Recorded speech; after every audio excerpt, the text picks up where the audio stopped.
técnico del Consejo Nacional de Lucha contra el Tráfico Ilícito de Drogas, exministro de Autonomías, también con nosotros desde Santa Cruz.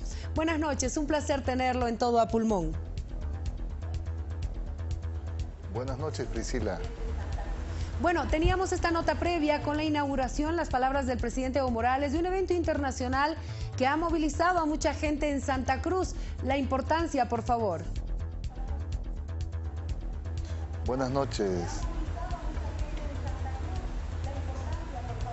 Buenas noches, Priscila. Un placer estar en Cadena A y su programa. Un saludo a todo el país.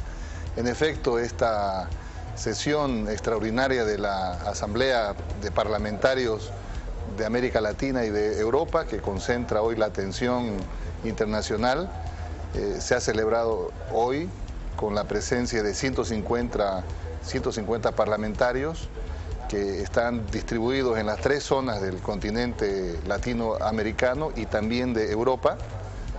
Y en ese contexto, esta sesión extraordinaria ha tenido a bien recibir la información sobre la lucha contra el tráfico ilícito de drogas, los esfuerzos que ha hecho Bolivia a lo largo de una década y que son de pleno interés del mundo, de la región. El ministro de Gobierno, Carlos Romero, ha sido el que hoy explicó toda la política de Estado que ha permitido que Bolivia alcance logros significativos, no solamente en la reducción de cultivos de hoja de coca, sino la metodología boliviana de concertación, de control social, de pacificación.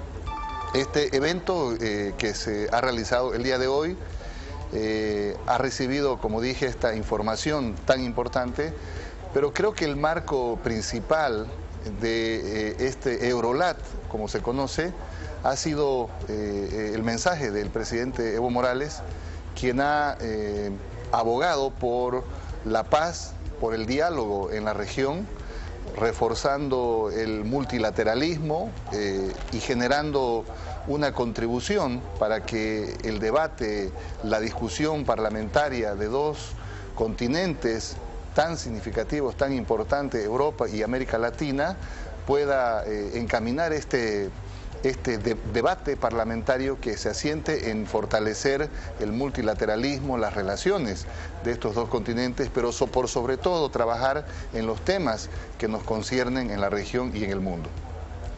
Ahora, por favor, don Hugo, hablemos en 2 partes, luego vamos a hablar de Venezuela. Hablemos primero de este comentario o tal vez de una forma positiva que se ha solicitado de parte de quienes forman parte de esta asamblea extraordinaria, el conocer cómo trabaja Bolivia en esta lucha antinarcóticos, la lucha contra el narcotráfico, la erradicación de la hoja de coca. Es una curiosidad también en torno a la política que se ha llevado en el país.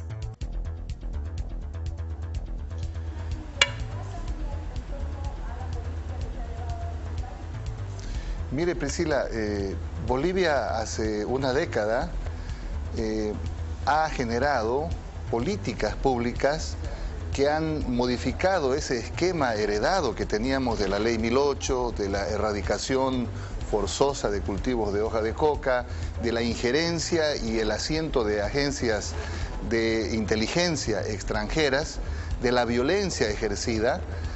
Ha mostrado ese tránsito de eso que heredamos a una política de concertación, de control social, que demuestra resultados significativos, no solamente en la disminución de cultivos de hoja de coca. Recordemos que en el pasado, estamos hablando de más de 10 años, los cultivos de hoja de coca ascendían a 57.000, 60.000 hectáreas y en la Bolivia, la 1DC por la Unión Europea, tiene 24.500 hectáreas. Además, en el componente de distribución de cultivos de hoja de coca en el área andina, considerando a Colombia, a Perú, Bolivia tan solo representa el 10%, el 20% Perú y el 70% Colombia de cultivos de hoja de coca. Eso significa que nuestros esfuerzos soberanos, propios de Bolivia, sin la injerencia externa, han tenido resultados significativos en números, en porcentajes, y eso sin duda que es no solo la Priscila del mundo, sino Bolivia ya abona un modelo alternativo para otros países de la región por esta metodología, como le dije, de concertación, de control social, de pacificación, de diálogo, pero por sobre todo de resultados. El ministro de Gobierno, Carlos Romero, hoy ha hecho una presentación que ha permitido también algunas preguntas relacionadas a este modelo que Bolivia ya está empezando a exportar, a mostrar como resultado de una política exitosa en materia de lucha contra las drogas y contra este flagelo que es de alcance mundial. Ahora, hablando sobre este tema, usted dice exportar este modelo. ¿Dónde hemos exportado el modelo? ¿Algún país ya lo utiliza o esa es la intención?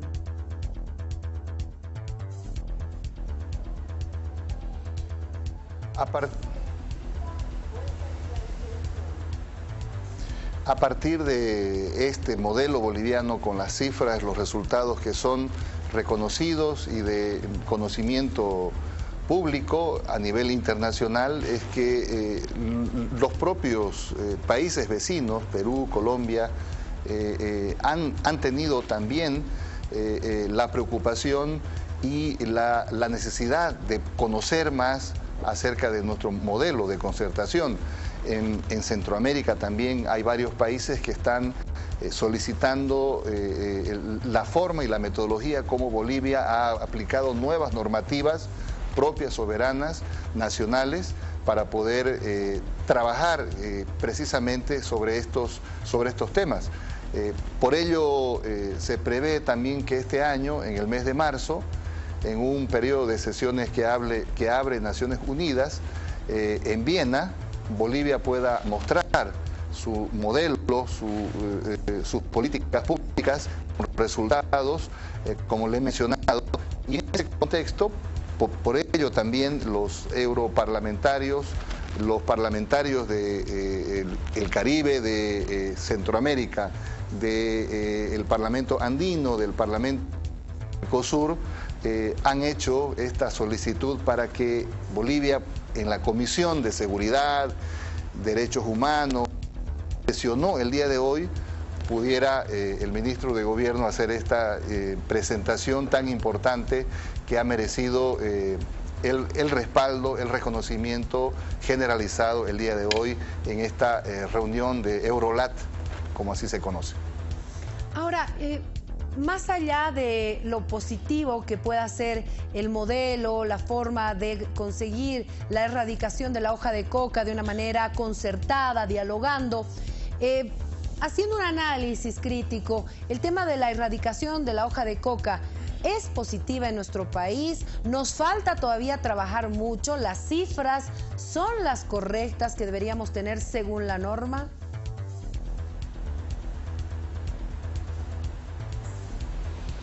Mire, Priscila, en los años de los gobiernos neoliberales y con el funcionamiento de una ley impuesta, de una ley que se tuvo que traducir al castellano, la ley 1008, se hablaba de una superficie cultivada de 12.000 hectáreas. No tenía esa ley ningún estudio que pudiera incorporar la demanda también de otros productos tradicionales, medicinales, de consumo también en el país. Por ello que a partir de toda unos esfuerzos propios, soberanos de nuestro gobierno, el mismo presidente Evo Morales ha sido dirigente de las 6 federaciones del trópico, en su calidad de dirigente y de diputado, ha sido uno de los grandes contribuyentes a que pudiera Bolivia abonar y transformar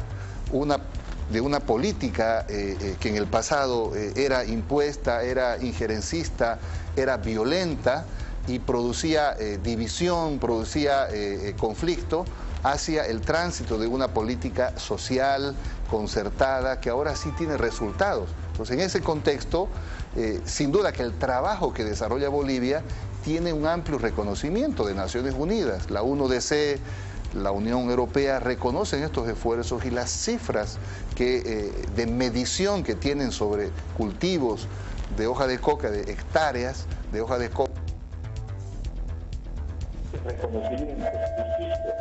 En los 3 países de la región andina, tan solo Bolivia representa hoy el 10% de los cultivos de hoja de coca. El otro 10% de los cultivos de hoja de coca. El otro 90% está distribuido en 70% Colombia y 20%. Y Bolivia en los últimos 10 años, en todos estos esfuerzos que le menciono, ha reducido de 20% que teníamos antes en nuestra participación en los 3 países de la región andina a 10%. Entonces, son esos los resultados que nos validan, que permiten que el modelo boliviano sea el que hoy encuentra la concentración, la atracción en estos eventos, en este caso Eurolat, un evento de parlamentarios de Europa y de América Latina. Por favor, ahora sí hablemos del otro tema que también es importante y es el discurso del presidente Evo Morales, en el cual habla de Venezuela, pide paz en la región, ante una asamblea extraordinaria que también minutos después ratificaba por lo menos su apoyo al presidente autoproclamado Juan Guaidó, ¿no? Hablamos del Parlamento Europeo. ¿Cuál es la situación en torno a este tema?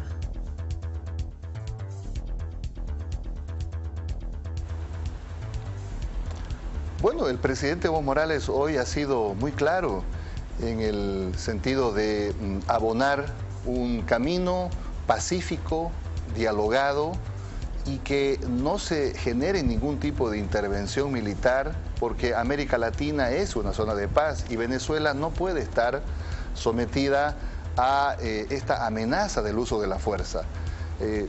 Es cierto, la Unión Europea tomó posición sobre ciertos aspectos de la situación que vive hoy Venezuela, pero es parte del disenso igual que existe a nivel internacional.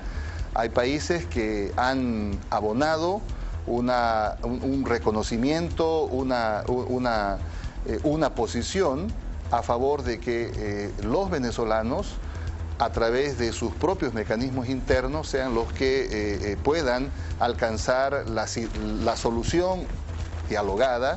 Bolivia es uno de los países que siempre ha expresado en su posición y orientación de política exterior la no injerencia, la no intervención y el diálogo interno para resolver estos problemas. De ninguna manera se puede aceptar la intervención externa. Creo que también la Unión Europea y el grupo de parlamentarios de Europa y América Latina han coincidido en que no se puede hacer uso de la fuerza. Pueden estar a favor de elecciones, nuevas elecciones en Venezuela, pero jamás han hecho referencia a una intervención militar. Entonces, en ese contexto hay coincidencias, pero también hay diferencias en cuanto a la posición sobre Venezuela. Ahora, está claro de que en el mundo hay 192 países.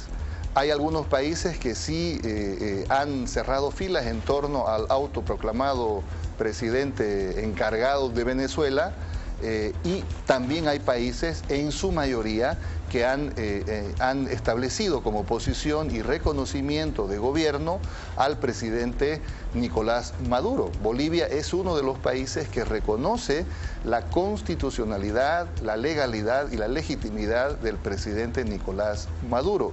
Y como país hemos participado siempre en que cualquier situación de solución a este conflicto, a esta crisis así llamada en Venezuela, tiene que pasar por una solución dialogada interna, sin la injerencia y sin la intervención externa.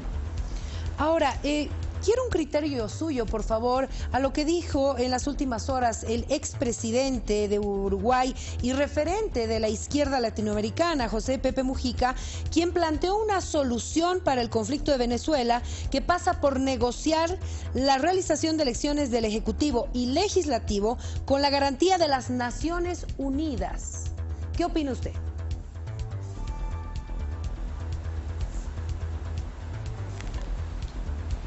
Bueno, en el seno de Naciones Unidas, que es donde acuden todos los países que forman parte del sistema internacional, sin duda que es un espacio donde se puede abrir un debate para poder acompañar una solución externa hacia la situación de Venezuela. Pero esta solución debe pasar también por el asentimiento de Venezuela. En el Consejo de Seguridad de Naciones Unidas, hace poco, se intentó tramitar una resolución que hablaba de una intervención de ayuda humanitaria. Esa resolución, patrocinada por Estados Unidos, fue rechazada, vetada por dos potencias que forman parte del Consejo de Seguridad como miembros permanentes, Rusia y China, y cualquier otro contexto de solución o de acompañamiento de Naciones Unidas debe tener el consenso y debe tener la participación de los estados coadyuvantes en una solución, pero no puede pasar al desconocimiento y el asentimiento de Venezuela. En todo caso, Venezuela forma parte hoy del Consejo de Seguridad como miembro no permanente, y la posición de Venezuela, que la hemos escuchado a partir de las declaraciones del canciller Arreaza, han sido muy claras. La no injerencia, la no intervención, el acompañamiento sí, pero que no se genere esa forma encubierta de algunas potencias, es el caso de Estados Unidos, de generar estas formas encubiertas de intervención. Ya pasó en Serbia el año 99, ya pasó en Libia el año 2011, también con ayudas humanitarias que Naciones Unidas, el Consejo de Seguridad, aprobó, terminaron en matanza, intervención y muerte. Y obviamente esas experiencias no se pueden reproducir en Venezuela o en la región. Bueno, yo creo que todos coinciden con lo mismo, coordinador, en torno a que se pueda buscar paz, tranquilidad para el pueblo venezolano, pero ya es mucho tiempo en torno a este tema, una ayuda humanitaria que no se permite tampoco que ingrese, hablando de alimentos, medicinas y demás.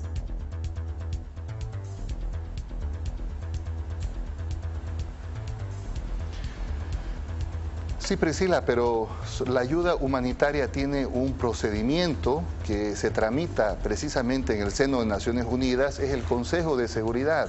Siempre una ayuda humanitaria debe pasar por todo un filtro, si se quiere así, que viene de la mano de la posición y la decisión que asumen estados, potencias, en este caso del Consejo de Seguridad, donde también hay miembros no permanentes, como el caso de Venezuela.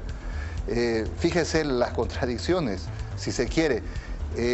Hace 3 meses o 2 meses, Estados Unidos confisca activos de Venezuela, congela cuentas de Venezuela, hace un bloqueo sobre medicina, sobre medicamentos, hace un bloqueo financiero, pero ofrece a través de la filantropía ayuda humanitaria. El bloqueo, la confiscación de activos y otros, obviamente que no son medidas que contribuyen al desarrollo de una solución pacífica. Por otro lado, fíjese usted, es muy fácil celebrar una cumbre de 2 mandatarios, el presidente Trump y el presidente Kim de Corea del Norte, tal vez en los niveles decisivos de la toma de decisión del Pentágono o de Washington, no creo que consideren que Corea del Norte tenga una exitosa democracia de sus instituciones, pero sí el presidente Trump se reúne, hace una cumbre y se genera todo un diálogo. ¿Por qué no se genera el mismo diálogo en ese mismo orden entre Estados Unidos y Venezuela? Entonces, hay muchas contradicciones, hay muchas dobles acciones que necesariamente no contribuyen para que el clima de acompañamiento hacia las ayudas humanitarias sea confiable.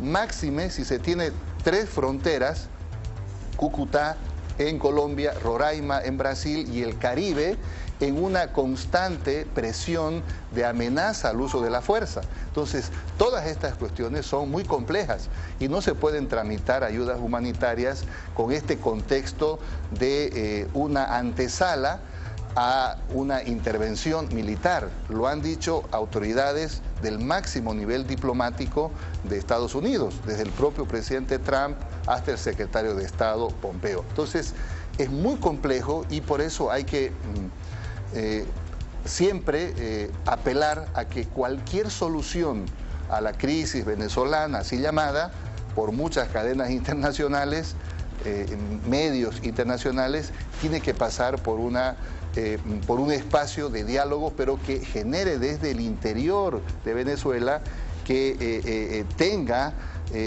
a bien identificar a los actores políticos y no sea una presión externa, no sea una intervención la que pretenda generar la solución o la pacificación en Venezuela. Para usted, ¿no existe una crisis en Venezuela? Y si no existe una crisis, ¿qué es lo que estaría pasando?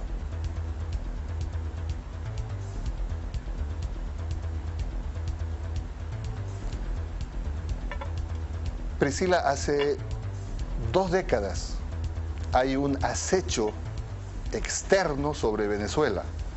Hay una presión que se cierne sobre Venezuela y que está patrocinada obviamente por Estados Unidos. Y esto no tiene que ver con una situación tan solo de malestar de ese país con Venezuela, tiene que ver con una serie de intereses que están en juego, principalmente recursos naturales críticos. Yo le voy a contar en 30 segundos un hecho y que contribuye para entender esto. En el año 2002, en abril del 2002, se hizo un golpe de Estado al propio presidente Chávez y por 48 horas asumió la presidencia de Venezuela de manera de facto un señor de nombre Pedro Carmona, presidente de Fede Cámaras. En esas 48 horas que asumió este ciudadano totalmente ajeno a cualquier poder del Estado venezolano, 3 países reconocieron este gobierno: Estados Unidos, España y El Salvador. En esas 48 horas, este señor anuló los poderes legislativo, judicial y obviamente el ejecutivo, porque el presidente Chávez estaba en un cuartel confinado. Entonces, no se puede bajo esta presión y esta fuerza externa hablar de que la crisis venezolana es una crisis interna y no ha sido también una provocación externa para poder marginar, generar una presión y una situación obviamente que complica a los venezolanos cuando no tienen la posibilidad de poder desarrollar de manera normal sus actividades de exportación, de importación, de manejo de flujo financiero en el comercio que cualquier país desarrolla en el mundo. Cuando hay bloqueos financieros, cuando hay bloqueo de medicamentos, todas estas cuestiones, por supuesto, están provocadas desde el exterior. Y por ello, hace 2 décadas existe esta presión sobre Venezuela. Ya le conté el acontecimiento del año 2002, del cual muy pocos hablan hoy, pero es realmente indigno, seguramente para los venezolanos, que un presidente en el año 2002 reconoció por 48 horas el gobierno de facto y dictatorial que asumió un ciudadano de nombre Pedro Carmona. Estas son las cosas que han pasado hace 2 décadas en Venezuela y siguen pasando. Entonces, obviamente si hablamos de crisis, hablamos de una crisis, pero que más que sea endógena esa crisis, es exógena y es provocada, como le dije, por estos acontecimientos que han girado en torno a la permanente presión sobre el gobierno, primero del presidente Hugo Chávez y obviamente ahora sobre el presidente Nicolás Maduro. Le agradezco mucho por haber estado con nosotros, don Hugo Siles. Siempre un placer saludarlo.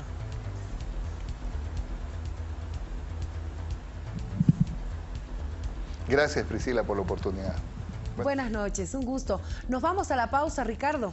Primera pausa acá en Todo a Pulmón. Siga con nosotros, volvemos en breve, son las 10:39. Ya retornamos.